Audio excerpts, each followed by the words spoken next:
The gunshot echoed across the dusty plains of Wyoming Territory, 1875. As Daisy Caldwell huddled behind the burnt-out shell of her family's homestead, clutching her father's old revolver with trembling hands. The outlaw gang that had descended upon their property like locusts had taken everything her parents, her home, and now they were hunting for her, the only witness to their savagery. Dawn was breaking over the horizon, painting the sky in shades of pink and gold that seemed to mock the horror of the night before. Daisy knew she couldn't stay.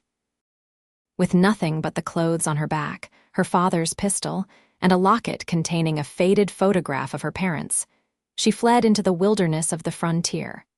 For 3 days, she traveled on foot, rationing the meager supplies she'd managed to grab.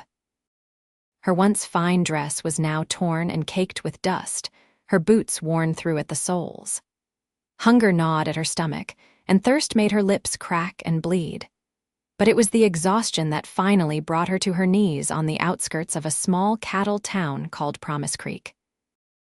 Daniel "Dusty" Morgan had just finished driving a herd of cattle to the railhead when he spotted the figure stumbling along the trail. At 28, he'd spent the last decade working the ranges of Wyoming, building a reputation as one of the finest cowboys in the territory. He'd seen his share of desperate souls in this unforgiving land, but something about this woman's determination, even as she collapsed, stirred something inside him. He dismounted his horse in one fluid motion and approached her cautiously. "Madam, are you all right?" Daisy looked up, her blue eyes filled with a mixture of wariness and desperation. She tried to stand, but her legs gave way beneath her. Dusty caught her before she hit the ground. "Easy there," he said, his voice gentle despite its roughness. "You look like you've been through hell." "I need to keep moving," she whispered, her voice hoarse from thirst. "They might be following me." "Who's following you?"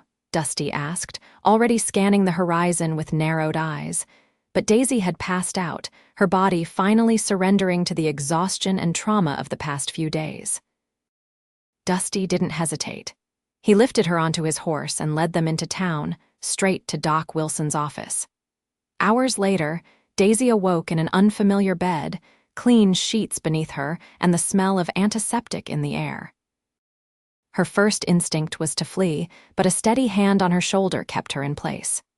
"You're safe now," said an older man with kind eyes and a silver beard. "I'm Dr. Wilson. You were suffering from dehydration and exhaustion when Mr. Morgan brought you in. Where is he?" Daisy asked, looking around the small medical office.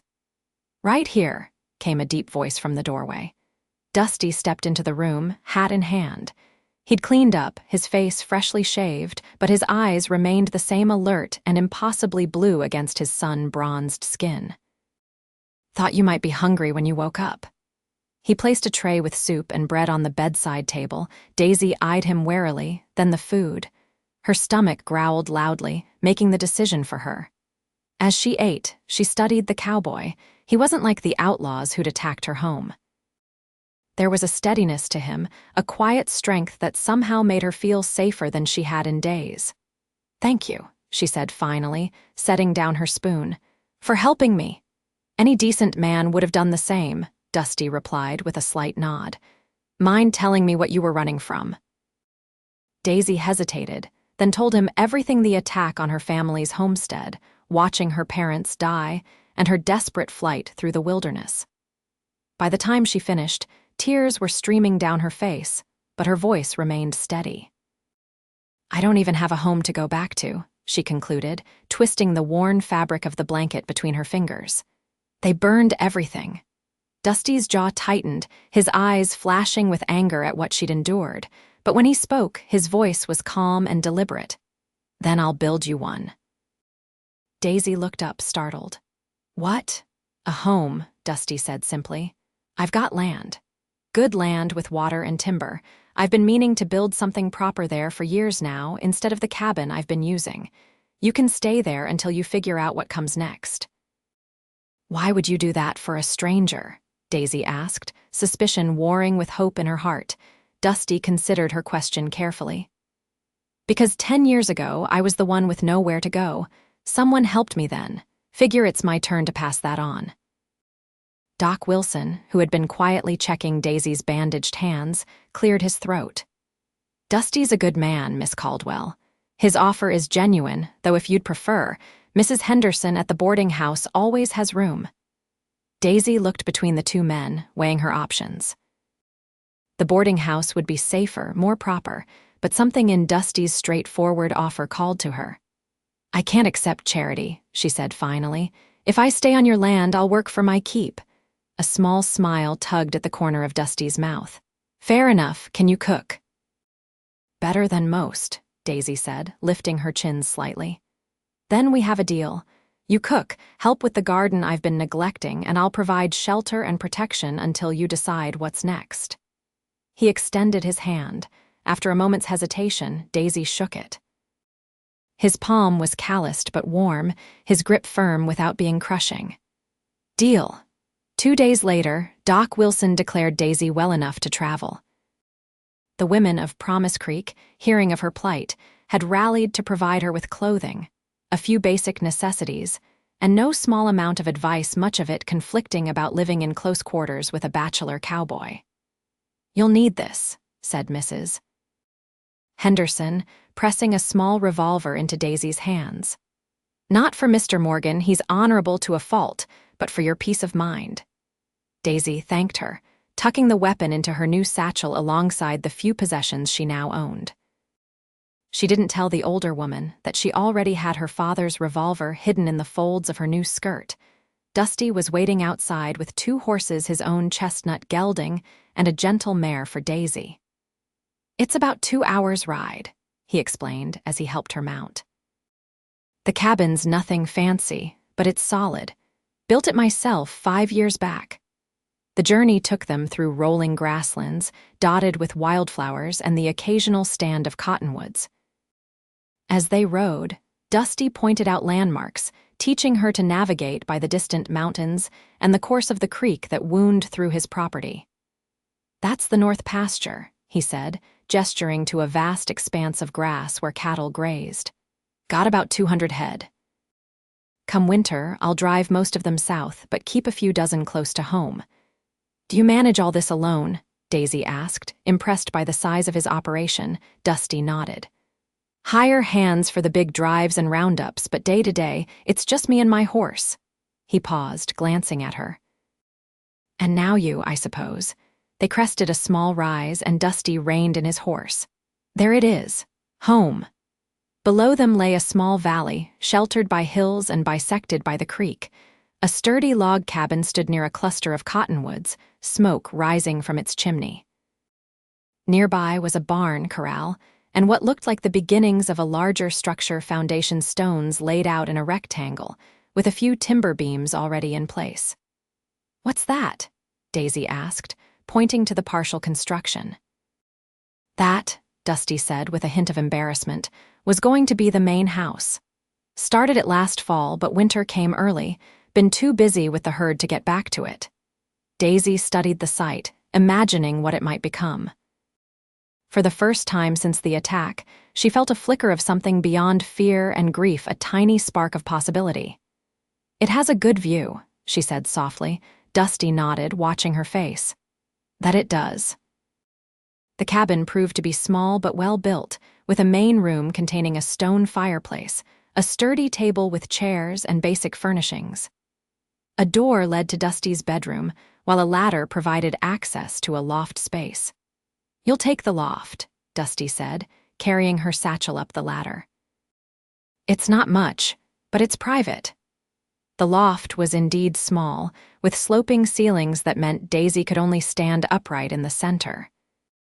But Dusty had prepared it with care, a straw mattress covered with clean linens, a small chest for her belongings, and even a tiny window that let in the afternoon light. Thank you, Daisy said, genuinely touched by his consideration. This is more than I expected. Dusty shrugged, uncomfortable with gratitude. Plenty of work to be done if you're feeling up to it. Pantry needs organizing, and I wasn't joking about that garden being neglected. Daisy nodded, eager to start earning her keep.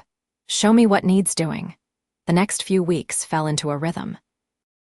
Daisy rose before dawn to prepare breakfast while Dusty tended to the livestock. They would eat together, discussing the day's tasks, before going their separate ways, Dusty to his cattle, Daisy to the domestic chores she'd taken over.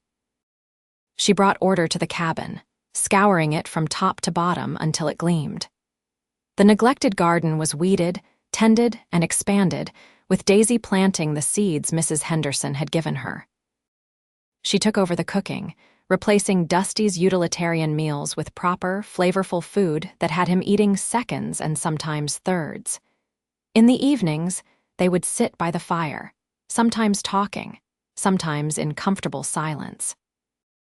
Dusty taught her to play checkers, and Daisy discovered he had a small collection of books, mostly practical manuals on ranching and animal husbandry, but also a volume of poetry by Tennyson that was worn from repeated reading.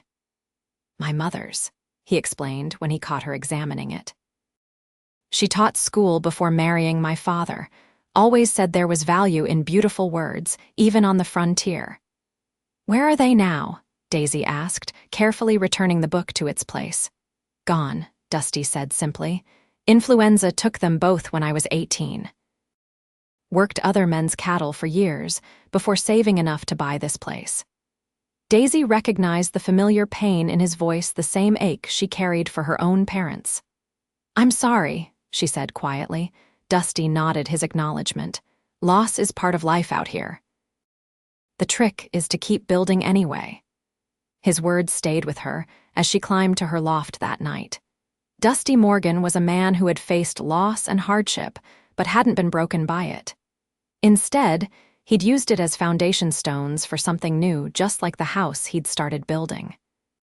As for Dusty, he found himself increasingly aware of Daisy's presence in his home.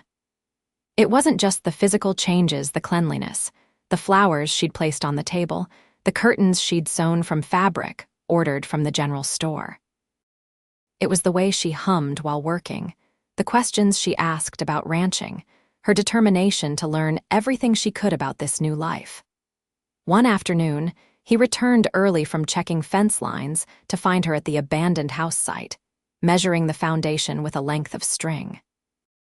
"What are you doing?" he asked, dismounting and tying his horse to a nearby post.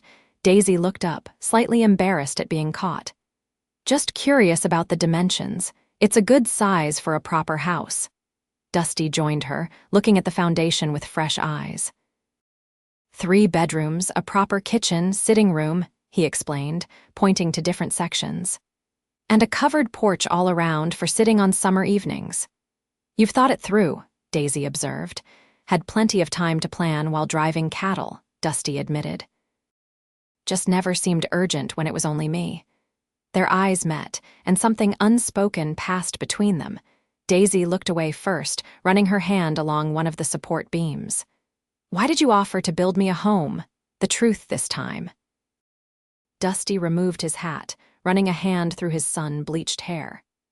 "Because when I found you on that trail, half dead but still fighting, I recognized something in you, the same thing that kept me going after I lost everything." He paused, choosing his words carefully. "Out here, having something to build toward is what keeps a person alive. Thought maybe if you had a home to work toward, it might help you through the grief." Daisy blinked back unexpected tears. "That's surprisingly insightful for a cowboy." A rare smile crossed Dusty's face. "Don't let it get around. Might ruin my reputation." That evening, as they ate dinner, Daisy broached the subject that had been on her mind. "I want to help you finish the house." Dusty looked up from his stew, surprised. "It's hard work." "I'm not afraid of hard work," Daisy countered. "My father was building an addition to our homestead before." She swallowed. "I know how to help." Dusty studied her for a long moment, then nodded. "We'll start tomorrow if the weather holds." The next morning found them at the construction site, Dusty laying out tools while Daisy tied back her hair and donned a work apron she'd fashioned from an old grain sack. "First thing is to finish the support beams," Dusty explained, showing her how to hold the lumber steady while he sawed. "Then we'll start on the walls." The work was indeed hard, but Daisy threw herself into it with determination. She learned to measure twice and cut once, to drive nails without bending them, to raise wall frames and brace them properly. Each day they would work from dawn until the heat became too intense, then return to their chores, only to be back at the site in the cooler evening hours. Dusty proved to be a patient teacher, never condescending or dismissive of her efforts. When she made mistakes, he showed her how to correct them without criticism. And when she mastered a new skill, his quiet, "well done" meant more than effusive praise from anyone else might have. As the days passed, they worked side by side, developing a rhythm and understanding that required few words. Daisy found herself watching Dusty when he wasn't looking the way his muscles moved beneath his shirt as he lifted heavy beams, the concentration in his eyes as he measured, the rare moments when he'd pause to gaze at their progress with satisfaction. She told herself it was natural to admire his strength and skill. Natural, too, to feel a flutter in her stomach when their hands accidentally touched or when he stood close behind her to demonstrate a technique. But deep down, she knew it was more than that. For his part, Dusty found himself increasingly distracted by Daisy's presence. It wasn't just her growing competence with tools that impressed him, or the way she anticipated his needs before he voiced them. It was the light that had returned to her eyes, the determination that had replaced despair. She was healing, and somehow, being witness to that process was healing something in him too. One evening, about a month into the construction, a summer storm blew in with little warning. They barely had time to secure their tools before the skies opened, drenching them as they ran for the shelter of the cabin. "That came on fast," Dusty said as they burst through the door, both soaked to the skin. Daisy laughed, wringing water from her hair. "At least the garden will appreciate it." Dusty stoked the fire while Daisy changed into dry clothes in the loft. When she descended, he had hot coffee waiting and had hung their wet work clothes near the fireplace to dry. "Storm like this could last all night," he said, handing her a steaming mug. "Might not be able to work on the house tomorrow if it keeps up." Daisy accepted the coffee gratefully, warming her hands around the cup. "We've made good progress. The frame is almost complete," Dusty nodded, studying her in the firelight. With her hair down and curling from the damp, wearing a simple dress rather than her work clothes, she looked different, softer, younger. A strand of hair fell across her face, and without thinking, he reached out to brush it back. The moment his fingers touched her cheek, both of them froze. Dusty pulled his hand away quickly, but the contact lingered like electricity between them. "I should check the animals," he said abruptly, rising to his feet. "In this downpour?" Daisy asked, standing as well. "They'll be spooked by the thunder," Dusty replied, already reaching for his slicker. "Won't be long." He disappeared into the storm, leaving Daisy staring after him, her heart racing from that brief touch. She sank back into her chair, pressing her fingers to her cheek where his had been. Outside, Dusty stood in the barn, nominally checking on the horses but really trying to compose himself. The animals were fine, just as he'd known they would be. It was he who was unsettled, rattled by the depth of feeling that simple touch had awakened. He'd been alone for so long that he'd forgotten what it was to want someone's company, to look forward to seeing their face across the breakfast table, to find joy in their laughter. Daisy had changed that, had changed him, in ways he was only beginning to understand. When he finally returned to the cabin, she was sitting by the fire, mending one of his shirts. She looked up as he entered, her expression guarded. "Everything all right at the barn?" she asked. "Fine," Dusty said, hanging his wet slicker by the door. "Animals are settled." An awkward silence fell between them, broken only by the crackling of the fire and the steady drumming of rain on the roof. Finally, Daisy set aside her mending. "Dusty," she began, "I need to ask you something." He sat down across from her, bracing himself. "Ask away." "When the house is finished," she said carefully, "what happens then?" It was the question that had been hovering unspoken between them for weeks. The house had begun as a gesture of kindness, a way to give her purpose while she healed. But it had become something more, a shared dream, a future taking physical form. That depends, Dusty said slowly, on what you want to happen. Daisy met his gaze steadily. I want to stay, not just until the house is finished, but after. I want to make a life here. She took a deep breath. With you, if that's what you want too. The words hung in the air between them, honest and vulnerable. Dusty felt something tight in his chest finally loosen.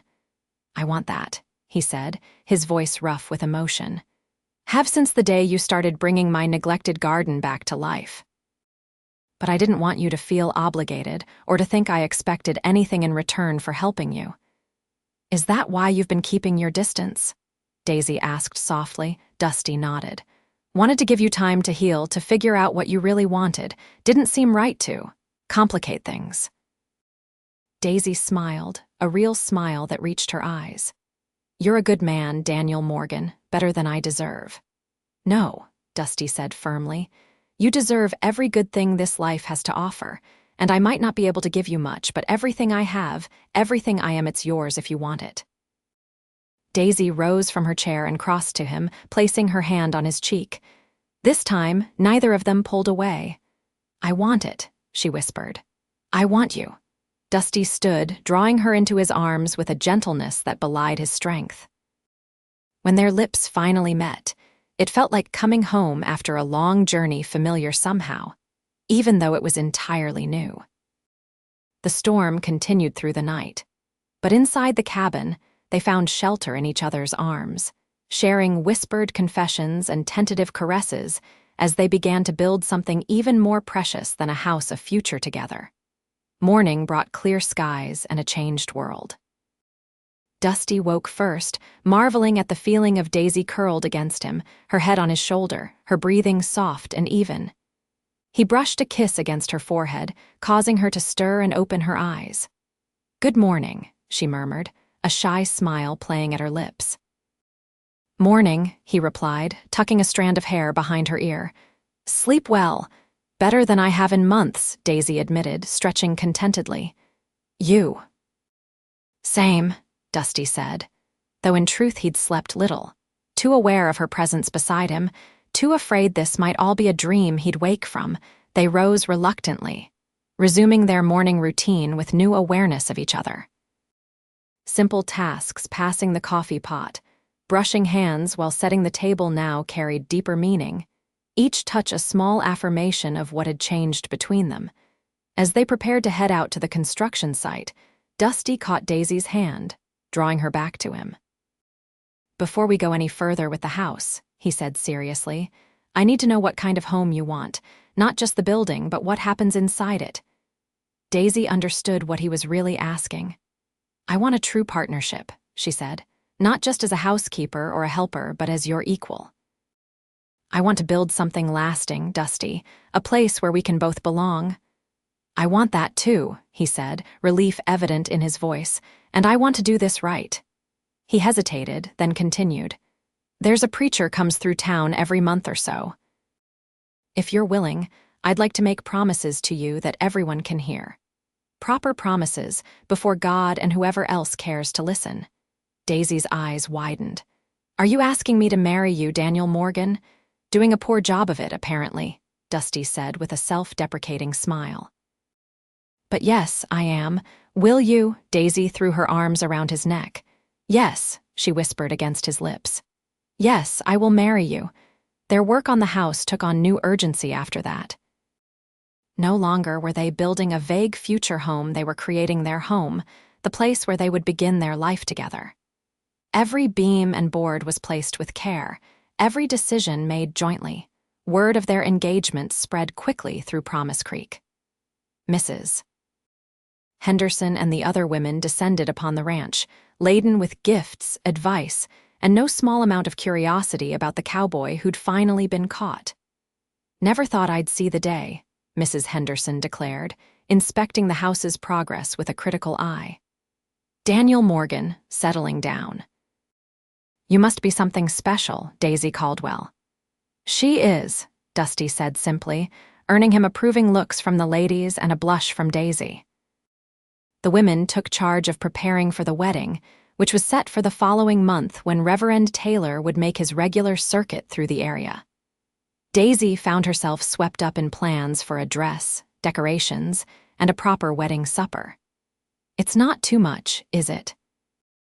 she asked Dusty one evening as they sat on the partially completed porch, watching the sunset.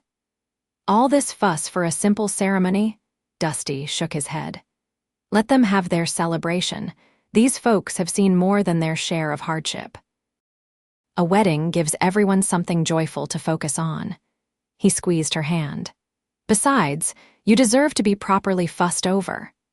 As the wedding day approached, they worked feverishly to complete enough of the house to make it habitable. The outer walls and roof were finished, the floors laid, and the fireplace constructed. The interior walls were still rough, and much of the furniture consisted of crates and makeshift shelving, but it was taking shape a true home, built by their own hands. 2 days before the wedding, as they were installing the front door, a rider approached from town. Dusty recognized the sheriff's deputy and went to meet him, concern etched on his face. "Everything all right, Jim?" he asked as the deputy dismounted. "Got some news I thought you should hear," Jim said, glancing at Daisy, who had joined them. "Army caught up with that gang that's been terrorizing homesteaders out east, the Blackwell brothers and their crew." Daisy's grip on Dusty's arm tightened. "The ones who attacked my family." Jim nodded grimly. "Same ones. There was a shootout near Fort Laramie. Most of them won't be troubling anyone again." "Most?" Dusty asked sharply. "2 got away," Jim admitted. "But with the gang broken up, they'll likely head for more remote territory. Still, thought you should know. Keep your eyes open just in case." After the deputy left, Dusty found Daisy sitting on the porch steps, her face pale but composed. "You all right?" he asked, settling beside her. "I should feel relieved," she said quietly. "And I do, knowing they can't hurt anyone else the way they hurt my family, but it doesn't bring my parents back." Dusty put his arm around her shoulders. "No, it doesn't, but maybe it lets their spirits rest easier, knowing justice was done." Daisy leaned into him, drawing strength from his solid presence. "Do you think we need to postpone the wedding? If there's danger—" "No," Dusty said firmly. "We're not letting fear dictate our lives." "I'll talk to the sheriff, make sure there's extra security at the ceremony, but we're getting married," Daisy Caldwell. 2 days from now, just like we planned." His certainty steadied her, as it always did. "You're right. My parents wouldn't want me to put my life on hold because of what happened to them. They'd want me to be happy." "And are you?" Dusty asked softly. "Happy." Daisy looked up at him, at the man who had found her at her lowest point and helped her rebuild not just a home, but her sense of possibility.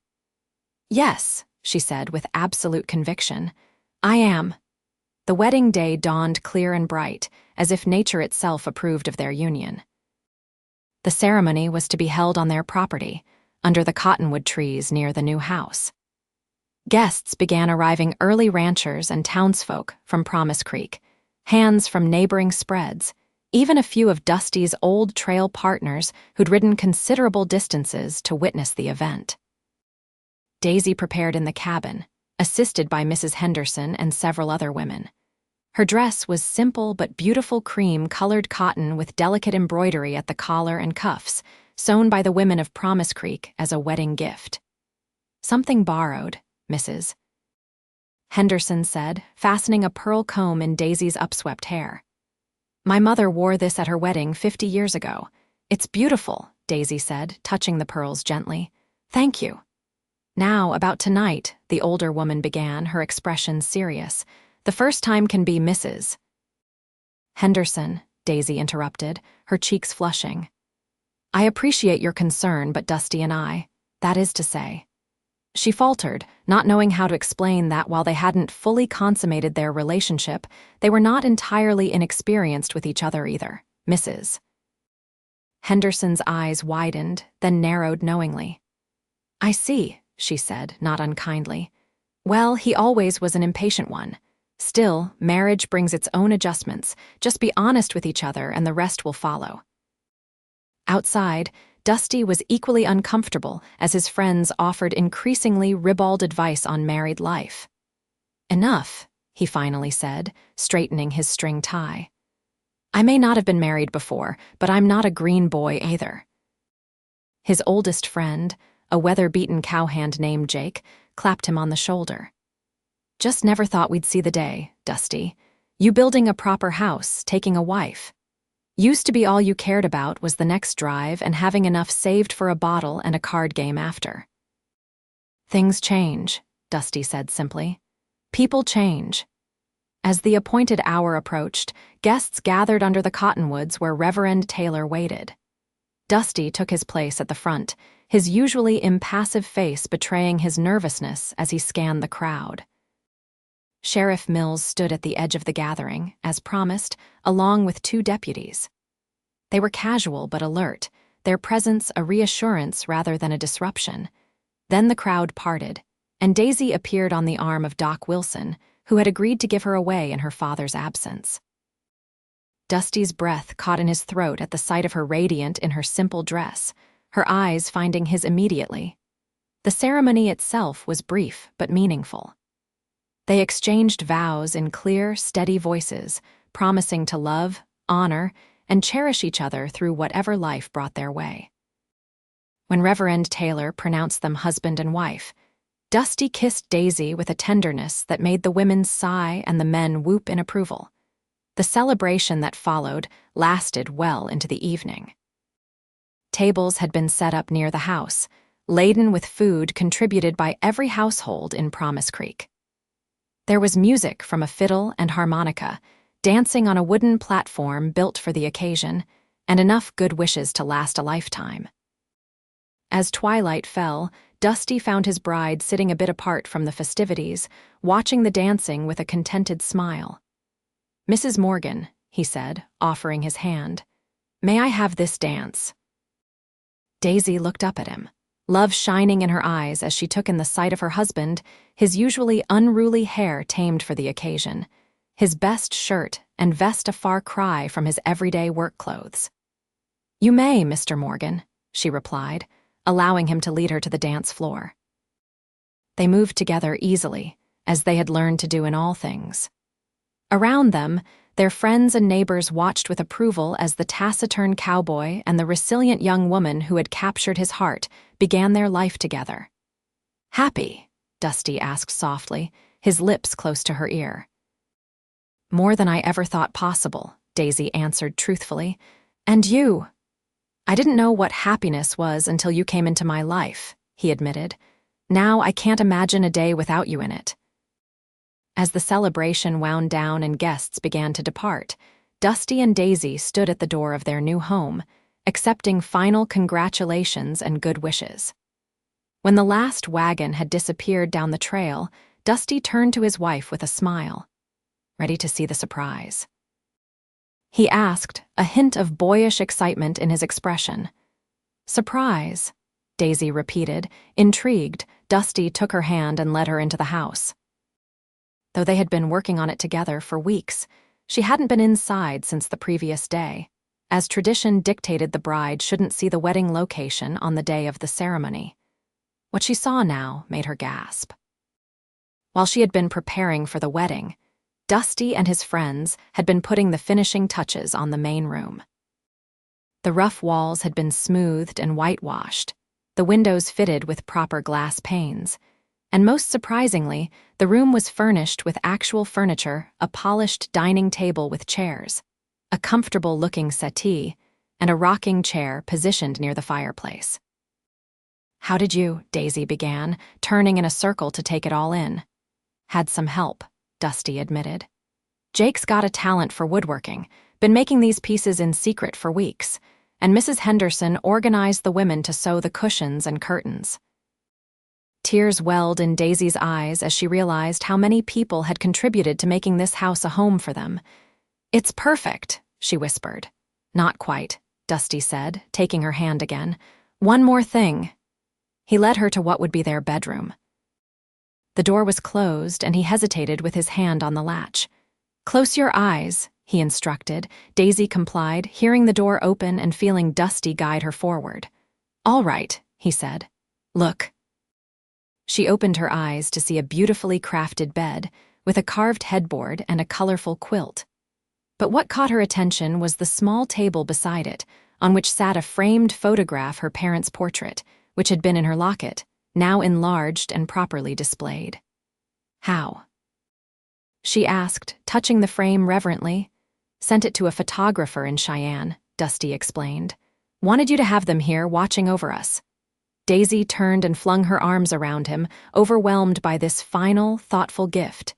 "Thank you," she said against his chest. "For everything.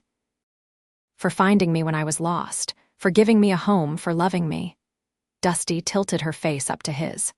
"Thank you for making me realize what I was missing," he said softly, "for turning this place into a real home." He kissed her gently, then with increasing passion as she responded. Later, as they lay together in their new bed, the house quiet around them, Daisy traced the line of Dusty's jaw with her finger. "What are you thinking?" he asked, catching her hand and pressing a kiss to her palm. "That when you found me on that trail, I thought my life was over," she said. "I couldn't imagine feeling anything but grief and fear ever again. But you showed me that it's possible to build something new, even after losing everything."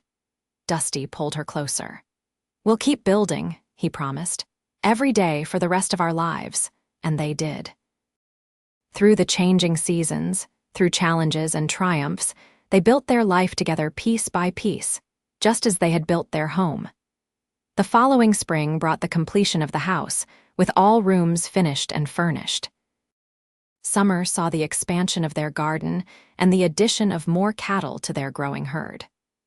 By fall, there was another change: Daisy's growing belly, testament to the new life they had created together. Their daughter was born the following spring, a strong, healthy girl with her father's blue eyes and her mother's determined spirit. They named her Hope, for what she represented to them, both the future they had built from the ashes of their separate losses. As Dusty held his daughter for the first time, watching his wife's tired but radiant face, he marveled at how much his life had changed in the span of 2 years. From a solitary existence focused only on survival and the next season's drive, he had found purpose, love, and a family of his own. "She's perfect," he whispered, placing the infant gently in Daisy's arms. "She is," Daisy agreed, looking from their daughter to her husband with eyes full of love. "Our little family." "Not so little," Dusty said with a smile. "Got word yesterday that my cousin Ben is heading this way with his family. Asked if there might be work for him here. And you said yes," Daisy stated rather than asked, knowing her husband's generous nature. Dusty nodded. "Thought we might build another cabin on the north side of the property. Ben's good with cattle, and his wife's expecting their 3rd child. They could use a fresh start." Daisy smiled, recognizing the echo of their own story. "Then we'll build them one," she said simply. As the years passed, their ranch grew and prospered. The house expanded to accommodate their growing family. Hope was joined by 2 brothers, Daniel Jr. and James, both with their father's talent for ranching and their mother's quick mind.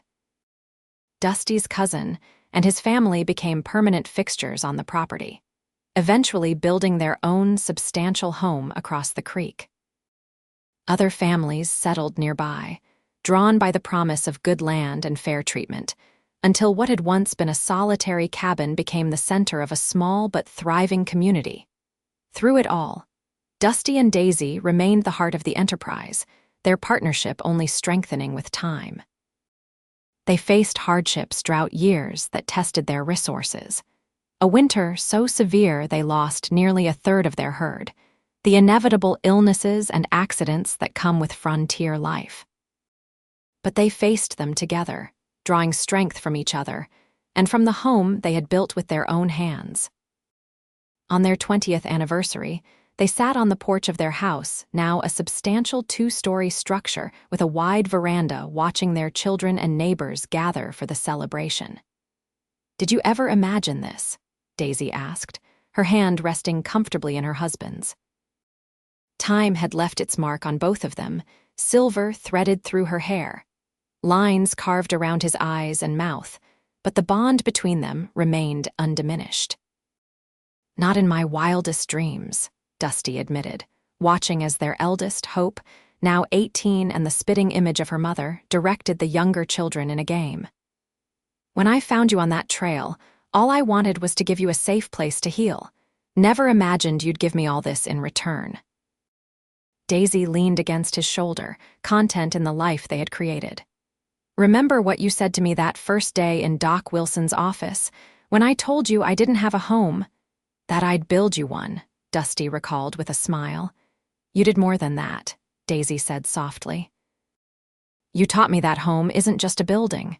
It's the people you love, the memories you make, the life you build together." Dusty turned to her, his eyes still as blue and direct as the day they met. "Best promise I ever made," he said, brushing a kiss against her lips. "And I intend to keep it for at least another 20 years. "Only 20, Daisy teased. "I was thinking more along the lines of forever." Dusty smiled, the rare, full smile that still made her heart skip a beat. "Forever it is, Mrs. Morgan, forever it is." As the sun set over the land they had tamed together, casting golden light over the home they had built, they sat in companionable silence, surrounded by the fruits of their labor and love. From the desolation of loss, they had created something enduring, a legacy of strength, compassion, and unwavering commitment to each other, and the life they shared. In the distance, new buildings were rising, homes for their children as they came of age, expansion of the ranch operations, even a small schoolhouse for the growing number of young ones in the area.